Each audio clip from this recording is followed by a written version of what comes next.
Michael was in the store 10 hours before. He was handed 2 boxes of cigarillos in the store. You think it's a coincidence that 10 hours later he went in the store and asked for the boxes of cigarillos that he was handed? Come on. Oh, come on. You know anything about evidence? If you're going to be, America, if you're going to be the man who's going to do a film on something like this, you better know exactly what the evidence is that you're talking about, not assumptions. Look at the microphones work, y'all. We can Look talk at a the little video. You know what this reminds me of? This reminds me of the inauguration when people looked at an empty field and Donald Trump said, "Oh, it's the biggest field in the world." I went on your Twitter site. You're nothing but anti-cops, sir. All you talk about on your Twitter site is how Michael Brown is innocent and the police officer who killed Tamir Rice is a murderer. That's all. You're anti-cop, and that's what you're all about. You have no evidence of anything, and that robbery still occurs. All right, Harry. Continue your white supremacy on this air. Jason. Continue your white supremacy. Oh, I'm a white supremacist. Because it looks ridiculous. Thank you. Harry, hold on a second. And Jason, you don't have to be a white supremacist to question facts. You know that. Let's keep it in check. Last word from you. Oh, wow. This is... So a couple things real fast. One, to Harry's point, I think you're right. We can't prove what's in the bag any more than we could prove he's a drug dealer.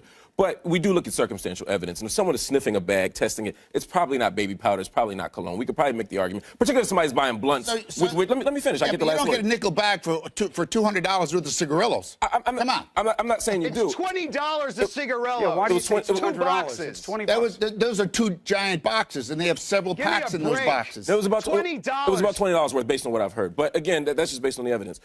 Again, ultimately, this doesn't necessarily change what happened on Canfield, but it does raise questions. It does change the conversation. I agree with you, Chris. We don't know all the information. It doesn't raise anything. Well, maybe not for you, but again, but I've been dealing with you since the beginning of this case, and nothing raised questions for you about this. So, but for some of us, and I've been proven right because the officer walked.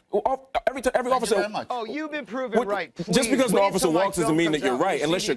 Because you just make up evidence here. I mean, all the evidence proves that Michael Brown. There's a bullet. There's a bullet in the top of Michael Brown's head, sir. Hands up, There's a bullet in the top of Michael Brown's head. What about that? This last word has been awesome, by the way. Well, you know what? I'm interested in the conversation as long, the tone came back down, so I'm more interested in the conversation. So, to Harry's point, just pick it up on that, because this is a big point for people, where they'll say, hands up, don't shoot. Harry is lying, and everything he's saying is a lie right now. Jason, relax. Jason, you're a liar and a fraud. All right, that's not helpful. This doesn't help us. Look, let's have the conversation the way you guys are having it some of the time, which is you make a point, you get a counterpoint. We don't need any insults on this show. There's plenty of it going around already. So the hands up, don't shoot. I'm just telling the truth.